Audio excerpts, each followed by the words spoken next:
Doctor Baba Saheb Ambedkar open university.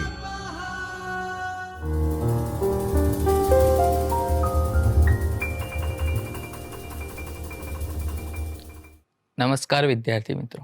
Doctor Baba Saheb Ambedkar open યુનિવર્સિટીના ચૈતન્ય સ્ટુડિયોમાંથી હું કૃણાલ મિસ્ત્રી, assistant professor of commerce, આપનું હાર્દિક સ્વાગત કરું છું.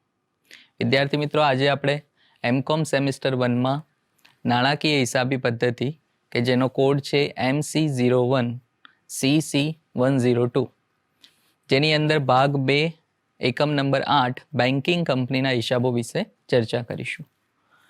વિદ્યાર્થી મિત્રો, આ એકમમાં આપણે મુખ્યત્વે આજના લેક્ચરમાં કયા ટોપિક વિશે ચર્ચા કરીશું તેની એક રૂપરેખા જોઈ લઈએ. સૌપ્રથમ આપણે પ્રસ્તાવના વિશે સમજીશું, ત્યારબાદ બેન્કિંગનો અર્થ, એનો વ્યાખ્યા જે છે તેના વિશે ચર્ચા કરીશું. ત્યારબાદ બેન્કિંગ કંપનીઓમાં જે ધંધાનું મૂલ્યાંકન છે એ ધંધાનું મૂલ્યાંકન કઈ રીતે થાય છે તેના વિશે આપણે અહીં માહિતી મેળવીશું. અને તેના પછી લઘુત્તમ ભરપાઈ શેર મૂડી, કોઈ પણ બેન્કિંગ કંપનીમાં મિનિમમ જે શેર મૂડી છે, લઘુત્તમ શેર મૂડી કેટલી હોવી જોઈએ અને કેટલી રાખવી જોઈએ તેના વિશે અહીં આપણે સમજીશું. તો આજના લેક્ચરમાં આ ચર્ચા કરીશું. સૌપ્રથમ પ્રસ્તાવના જોઈએ. બેંક, ઓલરેડી આપણે બધા જાણીએ છીએ કે બેંક શું છે. બેંક સાથે ઘણા બધા પ્રકારના વ્યવહારો આપણે રોજિંદા જીવનમાં કરતા હોઈએ છીએ, પણ અહીં આપણે થોડું અલગ જોવાનું છે. અત્યાર સુધી આપણે એકાઉન્ટિંગમાં, હિસાબી પદ્ધતિમાં બેંકના સાથેના વ્યવહારો કેવી રીતે નોંધાય છે તેના વિશે ઓલરેડી શીખેલા છીએ અને તેની નોંધ પણ આપણે ચોપડામાં કરેલી છે. પણ અહીં આપણે થોડું અલગ શીખીશું, કારણ કે આ બેન્કિંગ કંપનીના હિસાબો છે. એટલે કોઈ પણ બેંક પોતાના હિસાબો કઈ રીતે રાખે છે તેના વિશેની સમજણ આપણે આ એકમમાં મેળવીશું. તો સૌ પ્રથમ તો આપણે એ સમજીએ કે કોઈ પણ બેંક દ્વારા જે કરવામાં આવતા જુદા જુદા કાર્યો છે તો તે પ્રાચીન કાળથી આપણે જોતા આવ્યા છે. એવું નથી કે બેંક હમણાં જ ચાલુ થઈ છે, બરાબર. પણ એ પ્રાચીન કાળથી દેશી બેન્કરો હતા, પહેલાં સાહુકારો હતા, શોની હતા અને વેપારીઓ હતા. આ બધા જ બેંકના કામ કરતા હતા, બરાબર. ભલે બેંક અસ્તિત્વમાં નથી, કોઈ એવી ઓફિસ નથી કે જ્યાં આ પ્રકારના કામ થાય, પણ આપણે કહી શકીએ કે આ બધી વ્યક્તિઓ એવી છે કે જે પહેલેથી બેંકના કામ કરતી આવે છે. એટલે કે બેંક જે કાર્ય આજે કરે છે તે આ વ્યક્તિઓ પ્રાચીન કાળથી કરતા આવ્યા છે. ભારતમાં વૈદિક કાળમાં પણ બેન્કિંગ વ્યવસ્થા અસ્તિત્વમાં હતી. એટલે ભારતમાં હાલ આધુનિક સમયમાં તો બેંક ઘણું આગળ વધી ગયું છે, ઘણો બધો વિકાસ એમાં થયો છે, પણ વૈદિક કાળમાં પણ તે અસ્તિત્વમાં હતી અને ત્યારથી એ બેન્કિંગ સિસ્ટમ ચાલી રહી છે. આધુનિક બેન્કિંગની શરૂઆત જે થઈ તે ઈસવીસન 1157માં ઇટાલીમાં જે બેંક ઓફ વેનિસ છે તેની સ્થાપના સૌ પ્રથમ થઈ. એટલે આપણે દુનિયાની વાત કરીએ તો દુનિયામાં સૌ પ્રથમ બેંક, આધુનિક બેંકની આપણે વાત કરીએ છીએ. પ્રાચીન કાળમાં તો હતા જ, પણ આધુનિક બેન્કિંગની જે વ્યવસ્થા છે તે સૌ પ્રથમ 1157માં કરવામાં આવી ઇટાલીમાં. 1694માં બેંક ઓફ ઇંગ્લેન્ડની સ્થાપના થઈ, બરાબર. અને ભારતમાં જે આધુનિક બેન્કિંગ છે તેની શરૂઆત કલકત્તાની એક એજન્સી પેઢીએ કરી. સૌ પ્રથમ ભારતમાં 1770માં બેંક ઓફ હિન્દુસ્તાન શરૂ કરવામાં આવી, જે કલકત્તાની એક એજન્સી પેઢી દ્વારા શરૂ થઈ હતી. અને ત્યારથી આપણે કહી શકીએ કે ભારતમાં આધુનિક બેન્કિંગની શરૂઆત થઈ. ઝડપી આર્થિક વિકાસ સાધવા માટે, બેન્કિંગ સગવડો વિકસાવવા માટે અને અલગ અલગ બેન્કિંગની પ્રવૃત્તિઓ પર સતત દેખરેખ રાખે તેના માટે નિયંત્રણ રાખવું જરૂરી છે. કોઈ પણ આપણે ધંધો કરીએ તો એ ધંધામાં નિયંત્રણ જરૂરી છે. અને એ નિયંત્રણ રાખવા માટે 1949માં બેન્કિંગ કંપનીઝ રેગ્યુલેશન એક્ટ એવો એક કાયદો બનાવવામાં આવ્યો અને રિઝર્વ બેંક ઓફ ઇન્ડિયાને વિશાળ સત્તાઓ ત્યારે આપવામાં આવી. 1965માં આ કાયદાનું નામ બદલાવવામાં આવ્યું અને એ સુધારા દ્વારા બેન્કિંગ રેગ્યુલેશન એક્ટ એવું કાયદાનું નામ આપવામાં આવ્યું. અને આજે પણ બેન્કિંગ રેગ્યુલેશન એક્ટ એ કોઈ પણ બેન્કિંગ કંપની હોય તેણે ફોલો કરવું પડે છે. તે પ્રમાણે જ પોતાના હિસાબો રાખી શકે અને તેના અંદરમાં જ જે કાયદાઓ એમાં લખેલા છે તે તમામ કાયદાઓને તે લોકોએ ત્યાં ફોલો કરવું જરૂરી છે. તો આ તેની પ્રસ્તાવના હતી. સાથે સાથે એ સમજીએ કે ભારતીય બેન્કિંગ છે તે પદ્ધતિને મુખ્યત્વે 2 ભાગમાં વહેંચી શકાય આપણે, બરાબર. સંગઠિત વિભાગ અને બીજો અસંગઠિત વિભાગ. સંગઠિત વિભાગમાં કયા કયા પ્રકારની બેંક આવે? તો સંગઠિત વિભાગમાં રિઝર્વ બેંક આવી જાય, સ્ટેટ બેંક, એની ગૌણ બેંકો આવી જાય, રાષ્ટ્રીયકૃત બેંકો આવી જાય, જમીન વિકાસ બેંક છે, પ્રાદેશિક ગ્રામીણ બેંક છે અને પોસ્ટલ સેવિંગ બેંક. આ તમામ પ્રકારની જે બેંક છે તેને આપણે સંગઠિત જે વિભાગ છે તે પ્રકારની બેંકમાં મૂકી શકીએ. અસંગઠિત વિભાગમાં કયા કયા આવે? તો તે દેશી સરાફો, દેશી બેન્કરો, ધંધાદારી અને બિન ધંધાદારી ધીરધાર કરનારાઓ અને શાહુકારી, આ બધાનો સમાવેશ અસંગઠિત વિભાગમાં આપણે કરી શકીએ. તો આ ભારતમાં 2 પ્રકારના વિભાગ પડે છે. બેન્કિંગનો અર્થ સમજીએ તો 1949નો જે કાયદો છે, હાલ આપણે જે સમજીએ બેન્કિંગ રેગ્યુલેશન એક્ટ, તેની અંદર કલમ 2માં લખેલું છે કે બેન્કિંગ એટલે નાણાં ધીરવા માટે કે રોકાણના હેતુ માટે જાહેર પ્રજા પાસેથી થાપણ પર નાણાં સ્વીકારવા અને માંગણી થતાં તરત કે બીજી રીતે નાણાં પરત કરવા, અથવા તો ચેક, ડ્રાફ્ટ, હુકમ કે બીજી રીતે તેને ઉપાડી શકાય. આ એક વ્યાખ્યા આપણને 1949નો જે કાયદો છે તેની અંદર લખેલી છે. બરાબર, કે બેંક એટલે શું? તો બેન્કિંગ એટલે નાણાં ધીરવા, રોકાણના હેતુ માટે જાહેર પ્રજા પાસેથી થાપણ પર નાણાં સ્વીકારવા અને માંગણી થતાં તે તરત અથવા તો બીજી રીતે નાણાં પરત કરવા, જેમ કે ચેક છે, ડ્રાફ્ટ છે, એ રીતે પરત કરવા. એટલે મુખ્ય જે કામ છે બેન્કિંગમાં એ નાણાં લેવા, સ્વીકારવા અને નાણાં ધીરવા, આ 2 મુખ્ય કામ કોઈ પણ બેન્કિંગનું હોય છે. અને ત્રીજું કે જે પણ નાણાં સ્વીકારાયા છે તેનું રોકાણ કરવું. એટલા માટે તમે આ વ્યાખ્યા જુઓ તો આ 3 મુખ્ય કાર્ય આપણને જોવા મળશે.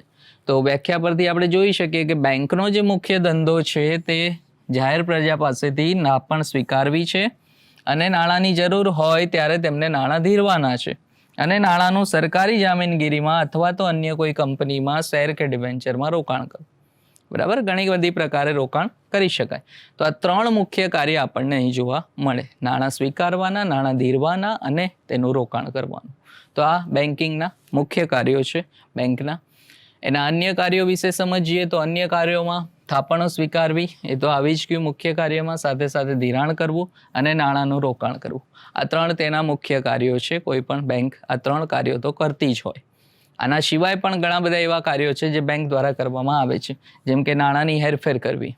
બરાબર, એક જગ્યાએથી બીજી જગ્યાએ અથવા તો એક બેંકમાંથી બીજી બેંકમાં ટ્રાન્સફર કરવું. તો આ બધા નાણાંની હેરફેરનું કામ. શાખપત્ર આપવું, કોઈ પણ આયાતકાર હોય તેણે માલનો આયાત કરવી હોય તો એ વખતે પોતાની શાખ ત્યાં બતાવવા માટે તે બેંક પાસેથી શાખપત્ર લઈ શકે, તો બેંક એને મદદ કરતી હોય છે. સેફ ડિપોઝિટ વોલ્ટની સેવા આપવી, એટલે કે લોકરની સેવા આપવી, તો તે પોતાના ગ્રાહકો માટે લોકરની ફેસિલિટી આપતી હોય છે. ગ્રાહકોના એજન્ટ તરીકે તે કામ કરે છે, એટલે ગ્રાહકોને કોઈ કાર્ય કરવું છે અથવા તો કોઈ ફી ભરવી છે, ડિમાન્ડ ડ્રાફ્ટ જોઈએ છે, તો તે બધા કાર્યો પણ આપણને બેંક દ્વારા થતા હોય છે. વેપારી શાખાની માહિતી તે આપતી હોય છે. વિદેશ વેપારમાં તે મદદ કરી શકે છે, એટલે કે વિદેશમાં આયાત નિકાસ કરવા વખતે આપણને જો કોઈ પેમેન્ટ કરવું છે વિદેશમાં અથવા તો વિદેશમાંથી કોઈ રૂપિયા લેવા છે તો તે મદદ કરી શકે છે. વિદેશી ઊંડિયામણમાં મદદ કરી શકે, એટલે કે ડોલરને આપણે રૂપાંતર કરવું છે રૂપિયામાં, રૂપિયાને રૂપાંતર કરવું છે પાઉન્ડમાં, તો આ બધી મદદ પણ ત્યાં થઈ શકે. કંપનીઓ દ્વારા જે બહાર પાડવામાં આવતા શેર છે તેના મેનેજર તરીકેની સેવા પણ બેંક આપતી હોય છે. કોઈ પણ કંપની જ્યારે શેર બહાર પાડે તો તે હંમેશા બેંકમાં જ રૂપિયા લઈ શકે અથવા બેંકમાંથી જ તે રિફંડ આપતી હોય છે, એટલે એના મેનેજર તરીકેનું કાર્ય એ બેંક સંભાળે છે. તો આ બધા તેના કાર્યો છે. આમ આપણે કહી શકીએ કે બેંક પ્રત્યક્ષ કે પરોક્ષ રીતે કોઈ માલની ખરીદી, વેચાણ કે વિનિમય કરી શકે નહીં. બરાબર, અહીં કોઈ કામ એને એવું નથી કરવાનું ખરીદ વેચાણનું, કોઈ પણ માલની ખરીદી વેચાણ નથી, પણ તેનું કાર્ય ફક્ત જામીનગીરી તરીકે જે મળેલ માલ છે તેનો નિકાલ કરી શકે અને તે જ રીતે પોતાના ઉપયોગ માટે મકાન છે, ફર્નિચર છે, કાર છે, એવી સ્થાવર મિલકતો પણ ધરાવી શકે. તો એના કાર્યો ઉપરથી આપણે આ સમજી શકીએ છીએ. આપણે બેન્કિંગનું માળખું સમજી લઈએ ભારતમાં કઈ રીતનું છે. તો મુખ્ય 3 ભાગમાં આપણે બેન્કિંગ અહીં વહેંચી શકીએ. એક વાણિજ્ય બેન્કો છે, અમુક પ્રાદેશિક ગ્રામીણ બેન્કો આવે અને સહકારી બેન્કો. 3 ભાગમાં મુખ્ય 2 આપણે ભાગ પાડી શકીએ. એક જાહેર ક્ષેત્રની બેન્કો અને બીજું આવે ખાનગી ક્ષેત્રની બેન્કો. જાહેર ક્ષેત્રમાં બે સમૂહ છે, એક સ્ટેટ બેંકનું સમૂહ આવે છે અને બીજી આવે છે રાષ્ટ્રીયકૃત બેંકો, બરાબર, જે જાહેર ક્ષેત્રની પબ્લિક બેંક જે કહી શકીએ આપણે. અને ખાનગી ક્ષેત્રની પ્રાઇવેટ બેંકો જે છે તેમાં ભારતીય બેંકો આવે અને વિદેશી બેંકો આવે છે.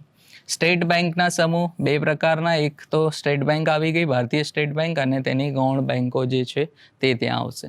અને ભારતીય બેંકોમાં ખાનગી ક્ષેત્રની નવી બેંક અને જૂની બેંક તે રીતે બે ભાગમાં વહેંચવામાં આવતી હોય છે. તો આ જે ભારતમાં જે બેન્કિંગ કંપનીનું જે માળખું છે, બેંકોનું જે માળખું છે તેના વિશે આગળ આપણે સમજીએ તો બેન્કિંગ કંપનીમાં ધંધાનું જે મૂલ્યાંકન છે તે આપણે કઈ રીતે કરી શકીએ. તો મુખ્યત્વે આપણે શેડ્યુલ અને નોન શેડ્યુલ એમ બે ભાગમાં બેન્કિંગને વહેંચી શકીએ. તો બેંકો શેડ્યુલ બેંક હોઈ શકે અથવા નોન શેડ્યુલ. શેડ્યુલ એટલે એવી બેંક કે જે બેંકોની નોંધણી રિઝર્વ બેંક ઓફ ઇન્ડિયાના બીજા શેડ્યુલમાં થયેલી છે, બરાબર, અને એવી બેંકોને સમયાંતરે રિટર્ન ભરવું ફરજિયાત હોય છે. આ તમામ બેંકો કે જે રિઝર્વ બેંક ઓફ ઇન્ડિયાના બીજા શેડ્યુલમાં નોંધાયેલી છે અને તે બેંકોએ પોતાનું રિટર્ન કમ્પલસરી ભરવું પડે છે. અને આ બેંકો પોતાના નિયમિત જે કાર્યો છે તેના માટે જે જરૂરી નાણાં છે આરબીઆઈ પાસેથી લઈ શકે છે, બરાબર, અને ક્લિયરિંગ હાઉસની સભ્ય પણ તે બને છે. તો આ શેડ્યુલ બેંકો, બરાબર. અને બીજું એક કે આરબીઆઈમાં જે નિયમો જેવા લઘુત્તમ ભરપાઈની મૂડી છે, થાપણકારના જે હિતનું રક્ષણ છે, આ બધું થાય તેનું પાલન કરવું અહીં શેડ્યુલ બેંકે ફરજિયાતપણે કરવું પડતું હોય છે. આ ઉપરાંત આપણે જોઈએ તો દૈનિક રોકડ સિલકની જે જાળવણી છે, જેને કેશ રિઝર્વ રેશિયો કહેવામાં આવે છે, તો આવી રિઝર્વ પણ તેણે આરબીઆઈ જે નક્કી કરે તે પ્રમાણે રાખવી પડતી હોય છે. તો આ શેડ્યુલ બેંક કે જેણે આ બધું પાલન કરવું પડતું હોય છે. આરબીઆઈના જે પણ નિયમો છે તે બધા અહીં પાલન કરવા જરૂરી છે.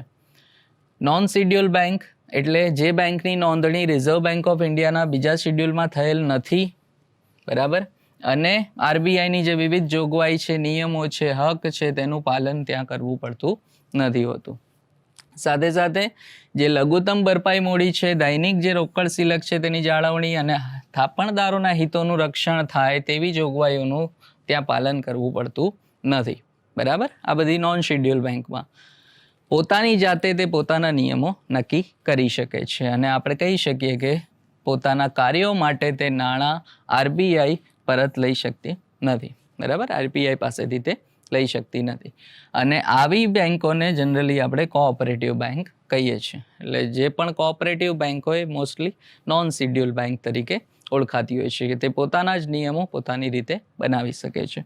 ક્લિયરિંગ હાઉસની પણ તે સભ્ય બની શકતી નથી અને સમયાંતરે ત્યાં રિટર્ન ભરવું પણ ફરજિયાત હોતું નથી, બરાબર. રિટર્ન ભરવું પડે પણ જે સમય નક્કી કર્યો છે તે સમય ભરે કે ના ભરે તે અહીંયા વ્યવસ્થા હોય છે.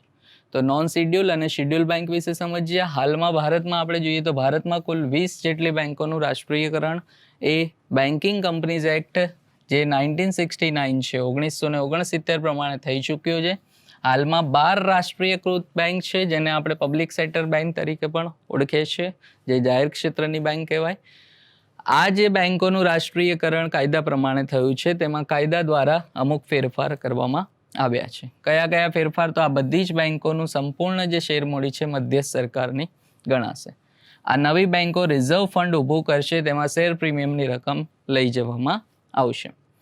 મધ્યસ્થ સરકાર બેંકોનો ધંધો લઈ લેવા બદલ તે બધી બેંકોને વળતર આપશે અને આ બેંકો પર સામાન્ય દેખરેખ રાખવા અને સંચાલન કરવા જે કસ્ટોડિયન છે તેને નીમવામાં આવશે, બરાબર, એની પર દેખરેખ રાખવા માટે.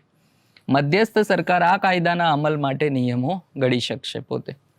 સાથે સાથે આવી દરેક બેંક રિઝર્વ બેંકની અગાઉથી જે મંજૂરી મેળવી હિસાબોને ઓડિટ કરાવવા માટે ઓડિટર નિમી શકે છે, બરાબર.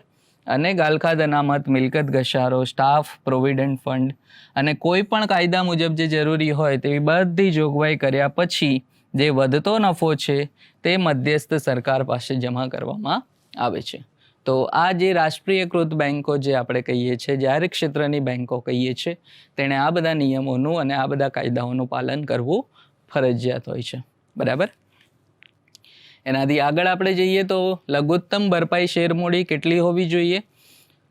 તો બેન્કિંગ રેગ્યુલેશન એક્ટ જે છે 1949 એની કલમ 11ની અંદર આપણને બેન્કિંગ કંપનીની લઘુત્તમ મૂડી અને સાથે સાથે તેના અનામત ભંડોળની મર્યાદા નક્કી કરવામાં આવી છે. કેટલી છે તે? તો ભારતની બહારની જો બેન્કિંગ કંપની નોંધાયેલી હોય અને મુંબઈ કે કલકત્તામાં તેના ધંધાનું સ્થળ હોય, નોંધાયેલી બહાર છે ભારતની, પણ જો તે મુંબઈ કે કલકત્તામાં પોતાનો ધંધો કરી રહ્યો હોય તો 20 લાખ રૂપિયા તેણે લઘુત્તમ ભરપાઈ મૂડી હોવી જોઈએ. અને જો બીજે ક્યાંય ધંધાનું સ્થળ હોય મુંબઈ કલકત્તા સિવાય તો 15 લાખ રૂપિયા તેની લઘુત્તમ ભરપાઈ મૂડી હોવી જોઈએ. એટલે બેન્કિંગ કંપની ભારતની બહાર નોંધાયેલી છે, ઉપર જણાવેલ મૂડી કે અનામત જેટલી રકમ રોકડમાં કે બોજ વગરની જામીનગીરીના સ્વરૂપમાં અથવા તો બંને રીતે રિઝર્વ બેંક પાસે ડિપોઝિટ તરીકે રાખવી પડશે. બરાબર? ભલે ભારતની બહાર નોંધાયેલી છે પણ તે ધંધો પોતાનો ભારતમાં કરી રહી છે તો તેણે આટલી રકમ મિનિમમ તે રોકડમાં અથવા તો બોજ વગરની જામીનગીરીમાં રિઝર્વ બેંક પાસે જમા કરાવવી પડે છે અને ભારતમાંના ધંધામાંથી રિઝર્વ બેંક પાસે તે રાખવી પડે. બરાબર? બીજું આપણે જોઈએ તો ભારતમાં જે નોંધાયેલી બેન્કિંગ કંપની છે તેના માટે શું જોગવાઈ છે? તો તેના માટે જો એકથી વધુ રાજ્યમાં ધંધો હોય અને એમાંનું એક સ્થળ મુંબઈ કે કલકત્તા હોય તો તેના માટે જે ભરપાઈ શેર મૂડી છે તે 10 લાખ રૂપિયા હોય છે. અને એકથી વધુ રાજ્યમાં ધંધો છે, મુંબઈ કે કલકત્તા સિવાય તેના ધંધાનું સ્થળ છે, તો પછી ત્યાં લઘુત્તમ ભરપાઈ મૂડી 5 લાખ રૂપિયા છે. એટલે મુંબઈ કલકત્તા હોય તો 10 લાખ, એના સિવાય 5 લાખ. પણ આ ભારતમાં નોંધાયેલી હોય એવી બેંક માટે. એક જ રાજ્યમાં ધંધો કરતી હોય ત્યાં આપણે એકથી વધુ રાજ્ય જોયું, પણ ભારતમાં નોંધાયેલી છે એક જ રાજ્યમાં ધંધો હોય અને એમાં એક સ્થળ મુંબઈ કે કલકત્તા હોય તો 5 લાખ રૂપિયા. મુંબઈ કે કલકત્તા બહારના દરેક સ્થળ માટે રૂપિયા 25,000, પરંતુ કુલ મૂડી 10 લાખથી વધુ ન હોવી જોઈએ. આ પણ એક જોગવાઈ છે જ્યાં એક જ રાજ્યમાં પોતાની બેંક હોય તો. એક રાજ્યમાં ધંધો હોય, એક સ્થળ મુંબઈ કે કલકત્તા ન હોય અને ધંધાના મુખ્ય સ્થળ માટે રૂપિયા 1 લાખ અને જિલ્લાના દરેક અલગ અલગ જે સ્થળ છે બાકીના સ્થળો માટે એક સ્થળ દીઠ 10,000 રૂપિયા અને બાકીના દરેક સ્થળ માટે રૂપિયા 25,000. બરાબર? એ જિલ્લાના જે તે જિલ્લામાં હોય તે જિલ્લાના દરેક સ્થળ માટે 10,000 અને એના સિવાયના જો કોઈ જિલ્લા હોય તો ત્યાં 25,000. કુલ મૂડી 5 લાખથી વધુ જરૂરી નથી અને એક જ સ્થળ માટે રૂપિયા 50,000ની જરૂર છે. એટલે 1962ના જે બેન્કિંગ કંપનીઝ એમેન્ડમેન્ટ એક્ટ છે તેના દ્વારા એમ ઠરાવવામાં આવ્યું છે કે બેન્કિંગ કંપની આ સુધારાનો અમલ શરૂ થયા પછી બેન્કિંગનો ધંધો શરૂ કરે તેની ભરપાઈ થયેલી મૂડી રૂપિયા 5 લાખથી ઓછી હોવી જોઈએ નહીં. બરાબર? તો આ ભરપાઈ શેર મૂડીમાં સાથે સાથે કલમ 12 મુજબ આપણે એ સમજીએ કે કોઈ પણ ધંધો કરતી બેન્કિંગ કંપની છે તે ભરાયેલી મૂડી તેની સત્તાવાર મૂડીથી ઓછામાં ઓછી અડધી તો હોવી જ જોઈએ. બરાબર? અને એની વસૂલ આવેલી મૂડી તેની ભરાયેલી મૂડીથી અડધી હોવી જોઈએ. બરાબર? એટલે ધારો કે બેંકની સત્તાવાર મૂડી 10 લાખ છે તો તેની ભરાયેલી મૂડી કેટલી હોવી જોઈએ? ઓછામાં ઓછી રૂપિયા 5 લાખ હોવી જોઈએ. બરાબર? અને વસૂલ આવેલી મૂડી છે ઓછામાં ઓછી બરાબર 5 લાખ હોય. એટલે સત્તાવાર મૂડી જો 20 લાખ હોય તો અહીંયા 10ની જગ્યાએ આપણે 20 લાખ આવશે. એટલે સત્તાવાર મૂડી જો 20 લાખ હોય તો તેની ભરાયેલી મૂડી ઓછામાં ઓછી 10 લાખ હોવી જોઈએ. બરાબર? અને એની વસૂલ આવેલી મૂડી જે છે તે ઓછામાં ઓછી 5 લાખ હોવી જોઈએ, એટલે અડધી હોવી જોઈએ. બેન્કિંગ કંપનીની શેર મૂડીમાં ફક્ત ઓર્ડિનરી શેર હોવા જોઈએ, એટલે ઇક્વિટી શેર હોવા જોઈએ. પ્રેફરન્સ શેર બહાર પાડી શકાય નહીં. જો 1 જુલાઈ 1944 પહેલાં હોય તો પછી તે પ્રેફરન્સ શેર હોઈ શકે છે. બેન્કિંગ કંપનીના કોઈ પણ શેર હોલ્ડરને બેન્કિંગ કંપનીમાં કોઈ પણ જાતના 10%થી વધુ મત આપવાનો અધિકાર નથી. બરાબર? એટલે 10%થી વધુ મત ના આપી શકે. તો આ રીતે આપણે આ લેક્ચરમાં બેન્કિંગ વિશે તેની પ્રસ્તાવના અર્થ જોયા અને સાથે સાથે તેની લઘુત્તમ ભરપાઈ શેર મૂડી કેટલી હોય તેના વિશે આપણે ચર્ચા કરી. ધન્યવાદ.